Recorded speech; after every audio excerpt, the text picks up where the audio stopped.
시청자 여러분 안녕하십니까? 책 읽기 7일차 패자 부활 그리고 시작 이용훈 지음 제2막 미래를 향한 여정에서 소제목 끝과 시작 소통하는 방송 시장의 변화와 결단 시작을 위한 마침표 행복 비법 6 퍼즐 같은 사람 생각 나누기 6. 내면의 목소리 직감 끝과 시작 끝이 없는 시작은 있어도 시작 없는 끝은 없다. 그렇듯 모든 일은 도전을 통해 시작하고 시작을 통해 과정을 겪고 과정을 통해 끝을 맺는다. 그래서 도전은 시작을 여는 소중한 가치이다. 그러나 그 도전이 더욱 빛나기 위해서는 아름다운 끝이 필요하다. 우리는 수많은 시작과 끝을 경험하지만 끝까지 초심을 지켜내기란 결코 쉽지 않다. 그러나 초심을 지켜내는 것이야말로 자신과의 약속을 지키는 일이다. 소통하는 방송 대표이사 취임 후 가장 먼저 시작한 일은 회사 내부에 존재하는 크고 작은 만성 비리를 측견하는 일이었다. 외부에서 들려오는 청탁과 각종 뇌물은 회사를 병들게 하는 요인이었다. 전 직원 앞에서 비리가 적발되는 즉시 퇴사 조치하고 그 규모가 크거나 심각한 사안일 경우 법적인 조치를 취하겠노라 발표했다. 관행처럼 여겨지던 일이 금지되자 회사의 임직원들은 여러모로 불편한 기색이 역력했다. 그러나 아무리 관행처럼 여겨져 왔다 한들 조직의 투명성을 위해서는 기필코 해결해야 할 문제였다. 처음에는 불편한 기색을 보이던 직원들도 시간이 흐르자 더욱 떳떳한 자세로 업무에 임하는 모습을 볼 수 있었다. 그렇게 임직원이 힘을 합쳐 노력한 결과 업계에서 손꼽힐 정도로 투명한 회사로 자리매김하며 윤리성을 제고할 수 있었다. 비리 척결과 함께 회사를 위한 자발적인 제안은 직급을 막론하고 경청하는 문화를 조성하는 데 온 힘을 기울였다. 방송은 많은 이들이 세상과 소통하는 창과 같기 때문에 방송사에서 근무하는 직원이라면 더욱 유연한 사고를 갖고 소통해야 한다는 판단에서였다. 처음에는 주저하던 직원들도 점차 의견을 개진하는 일이 잦아졌고 참신한 아이디어가 등장하며 회사 발전에 긍정적인 영향을 끼쳤다. 그리고 자신들의 의견으로 회사가 성장해 가는 모습을 보며 직원들의 표정에는 전에 없던 자신감이 흘렀다. 신사옥 건립 역시 직원들의 의견을 반영한 것이었다. 오랜 시간 불편한 임대 생활을 하던 직원들은 지속적으로 사무실 이전을 건의했지만 여러 가지 이해관계가 맞물리면서 계속해서 좌절되고 있는 상황이었다. 대표이사 취임 후 또다시 의견이 올라왔고 신중하게 검토해 보기로 했다. 자료를 면밀히 검토해 본 결과 불가능한 일이 아니었고 당장은 어렵지만 차분히 준비하면 가능하다는 결론이 나왔다. 이후 수차례 임원회의를 거쳐 신사옥 건립을 추진하기로 결정했다.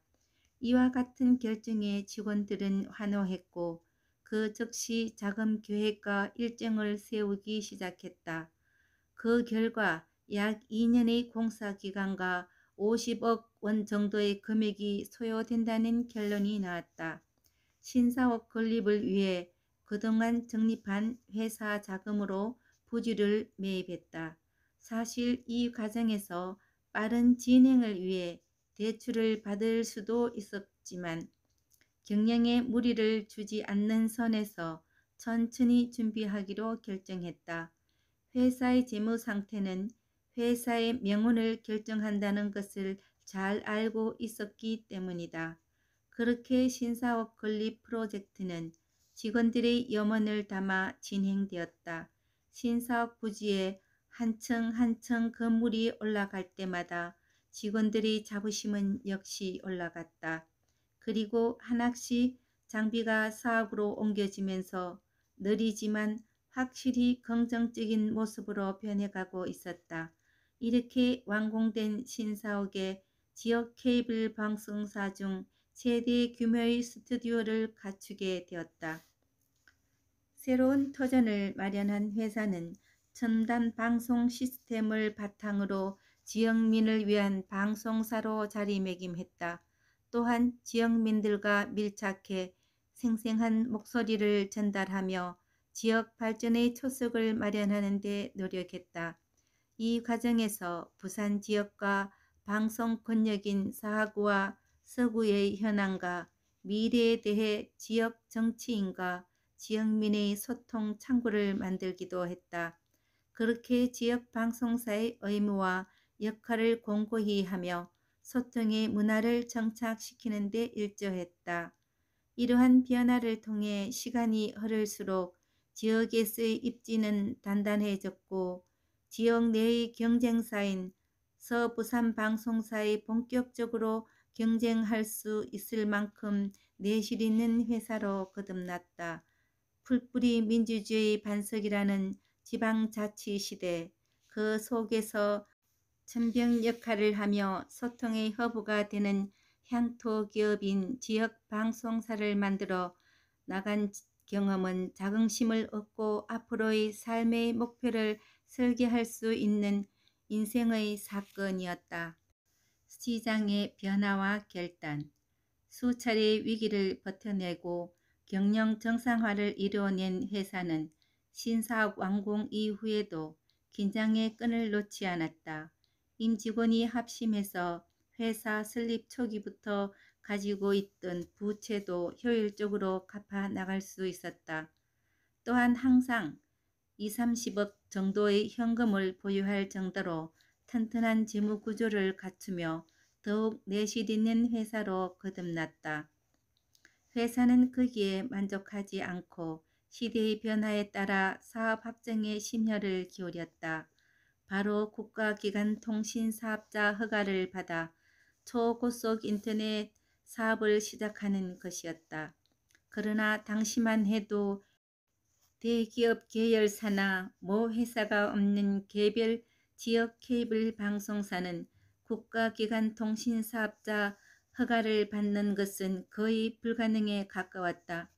처음 신청하고자 마음먹었을 때의 반응은 내 외부를 막론하고 모두가 불가능하다며 고개를 저었다.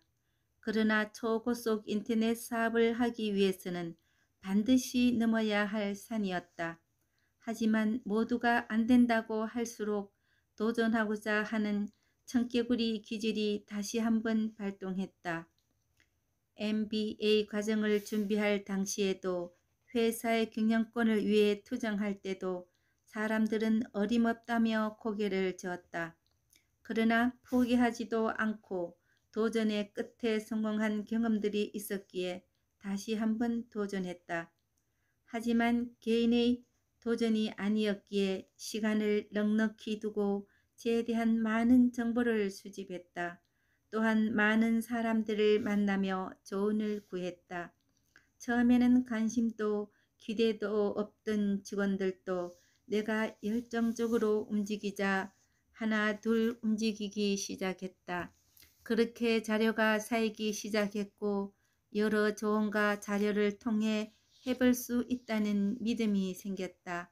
그런 과정을 거쳐 수없이 검증한 결과 이 정도면 제출해도 되겠다는 결론에 이르렀고 정보통신부에 신청 서류를 접수했다. 그러나 누구도 큰 기대를 하지는 않았다. 오직 나 혼자만 잘 될 거라는 믿음을 가지고 있었다. 결과조차 기대하지 않았던 기간통신사업 허가 신청은 모두의 생각을 뒤집는 결과로 돌아왔다. 그동안 지역 케이블 방송사에서 간과했던 내용과 오류들을 보완한 결과였다. 다른 업체들이 포기하고 있던 사이 시대는 변하고 있던 것이다. 직원들 역시 그 일을 계기로 큰 성취감을 느끼게 되었다. 그렇게 주식회사 동서디지털방송국은 전국을 대상으로 초고속 인터넷 사업을 할 수 있는 기간통신 사업자로 선정되었다. 그리고 그 기세를 몰아 인터넷 전화인 VoIP 사업도 시작하며 사제를 확장해 나갔다. 또한 패키지 상품인 케이블 방송과 인터넷 결합 서비스와 트리플 플레이 서비스를 시작하며 첨단 방송과 사업의 키트를 마련했다. 무모하다며 모두가 고개를 저었던 도전이 결과였다. 승승장구하던 회사는 2008년 중대한 선택의 기로에 놓이게 된다.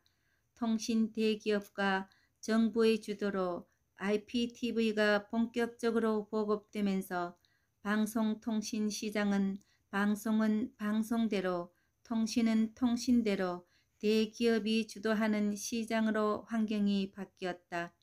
정부의 방책은 대기업 주도의 유료 방송 사업과 규모의 경제에 우호적인 정책을 추진했다. 그렇게 대기업이 소유하지 않는 지역 케이블 방송사는 점차 설 자리를 잃어갔다.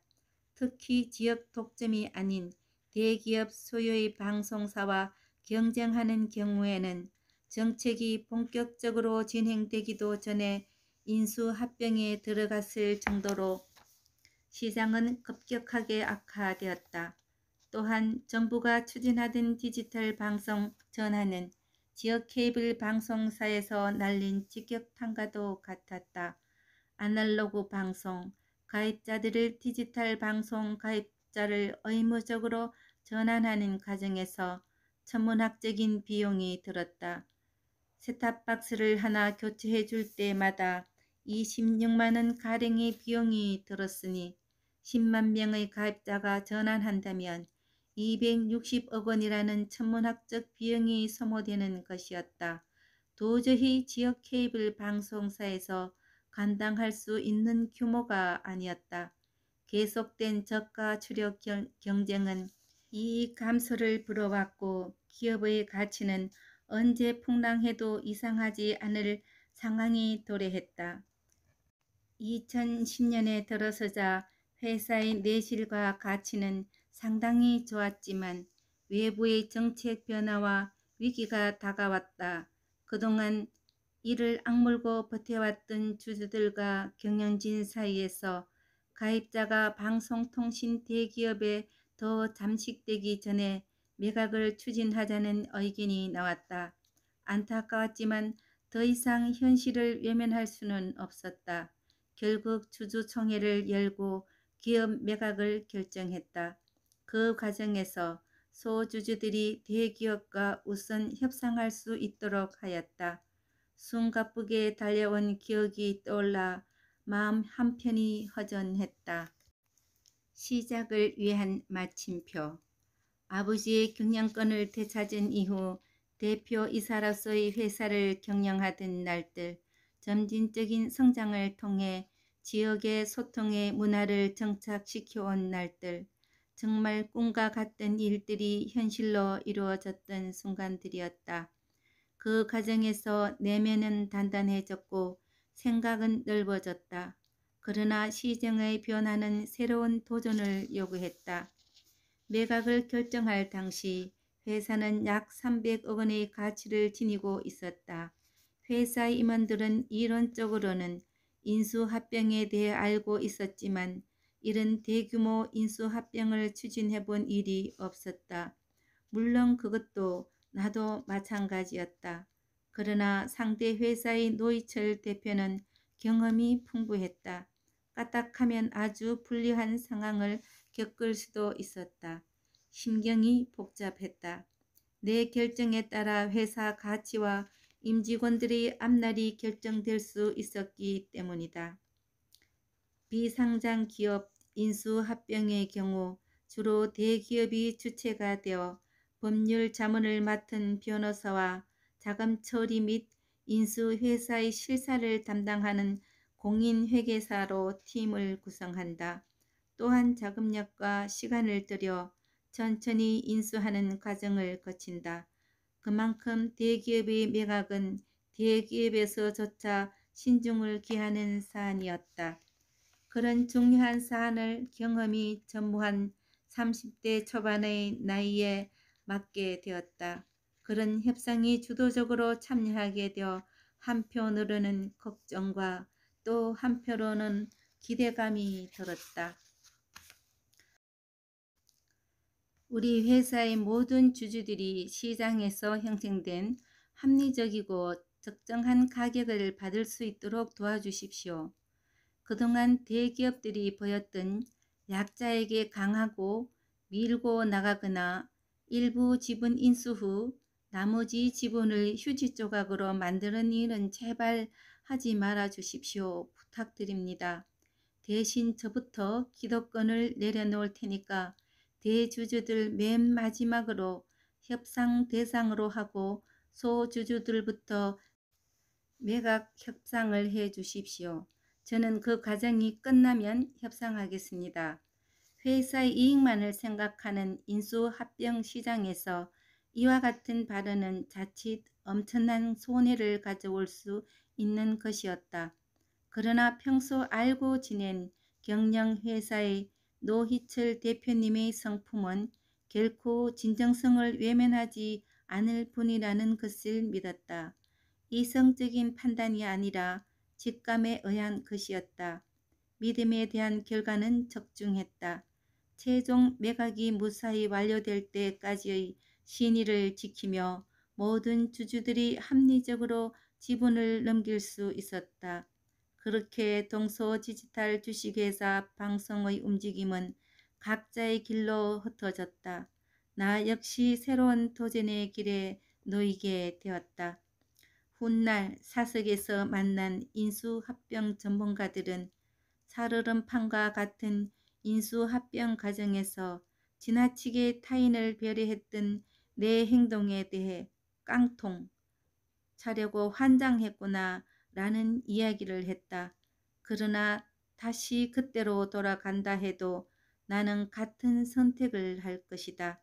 사업하는 사람은 신의를 저버리는 순간 모든 것을 잃는다고 생각하기 때문에 신의를 잃는 것은 모든 것을 잃는 것이다. 아버지의 경량권을 되찾기 위해 시작된 여정은 내게 많은 인연을 안겨주었다. 그 과정에서 배운 가장 큰 덕목은 신이었다.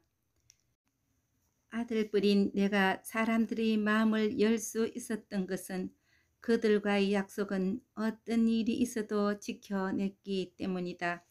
그 과정을 통해 나는 인간으로서도 사업가로서도 한 단계 성장할 수 있었다. 행복 비법 6. 퍼즐 같은 사람.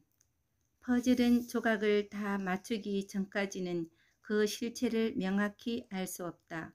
다만 추측할 수 있을 뿐이다. 따라서 퍼즐 같은 사람이 되라는 말은 자신의 모든 것을 보이지 말라는 뜻이다. 자칫 엄령하게 들릴 수도 있는 이야기는 오롯이 선명하게만 살 수 없는 시대의 자화상이다. 소위 뻔한 사람은 매력이 떨어지고 실증나는 사람이 될 수 있다. 거기까지는 감내할 수 있는 일이다. 그러나 선과 악이 공존하는 이 사회에서 뻔한 사람들은 다른 사람에게 이용당해 어렵고 곤란한 상황을 맞을 확률이 높다. 뻔하다는 것은 마치 카드 게임에서 내 패를 보여주고 게임하는 것과 비슷한 모습이기 때문이다. 따라서 우리는 스스로를 지켜야 할 필요가 있다. 우리는 태어나는 순간부터 죽는 날까지 끊임없는 경쟁 속에 살아간다. 때문에 타인에게 자신의 극과 속을 노출하는 시간이 많아질수록 타인에게 끌려 다닐 확률이 높아지는 것이다. 일례로 대기업에서 빅데이터를 영업에 활용한다. 편의점에서 각 성별, 연령별 선호하는 품목을 데이터화하고 그들이 원하는 품목을 진열해 매상을 올린다. 따라서 우리는 자신의 의지로 물건을 선택한 것처럼 느끼지만 사실은 편의점 측에서 쉽게 선택해 구매하도록 설계해 놓은 것으로 볼 수 있다. 친한 친구 사이에도 항상 겸손하고 필요 없는 말과 행동을 줄이는 것이 좋다. 사람들은 평소의 행동을 통해 나를 판단하기 때문이다. 친한 사람이라고 해서 가볍게 행동하고 모든 것을 보여준다면 안 좋은 이미지를 심어줄 수 있기 때문이다. 따라서 항상 겸손하고 성실한 자세를 취하려 노력해야 한다. 쉽게 예측할 수 없는 사람일수록 상대방도 조심하게 되며 이는 곧 자신을 지킬 수 있는 힘이 된다. 나를 온전히 드러내고 살 수 없는 세상. 분명 슬픈 일이지만 다르게 생각해보며 자신의 단점을 보완하고 좀 더 현명하게 세상을 살아가는 방법이라고 할 수 있다. 생각 나누기 6. 내면의 목소리 직감. 삶이란 선택의 영속이라는 말처럼 인간은 수많은 선택의 기로에 놓인다. 그러나 매번 올바른 선택을 하기는 쉽지 않다. 그래서 실수도 하고 후회도 하며 살아간다. 인간은 경험을 통해 성장하며 그 경험은 지식으로 환원된다. 따라서 그 지식은 이성적이며 논리적인 것이라 믿는다. 그래서 경험이 적은 일을 추진할 때는 비슷한 사례를 찾아 나선다. 그렇게 사례를 찾아서 분석해 보지만 그래도 불안한 순간이 온다. 그때 필요한 것이 직감이다. 많은 이들이 손살에 치는 일이 반드시 잘못되고 틀린 것은 아니다. 다만 실패할 확률이 높을 뿐이다. 그럴 때는 답을 구하고자 하는 질문을 내면에 던져놓고 무의식 속에서 나오는 답을 따라가는 것. 그게 바로 직감이다. 여기서 말하는 직감은 단순히 운에 맡기는 것이 아니라 나를 가장 잘 아는 것은 나이기 때문에 스스로에게 묻는 것이다. 남들이 못한다고 해서 나도 못하는 것이 아니며 남들이 다 한다고 해서 나도 할 수 있는 것은 아니다. 따라서 직감은 평소 자신을 객관적으로 돌아보고 판단하는 일을 게을리 하지 않을 때 발휘되는 것이다. 직감은 돌발적으로 나오는 것이 아니라 만들어지는 것이다. 물론 경험과 이성적인 판단은 대부분의 경우에 올바른 선택을 할 수 있도록 돕는다. 그러나 그것이 전부라고 생각하지 말고 조금 더 스스로를 돌아보고 연마한다면 문제를 분석할 때 더욱 다각적인 시간을 갖고 해결할 수 있을 것이다. 시청해 주셔서 고맙습니다. 감사합니다.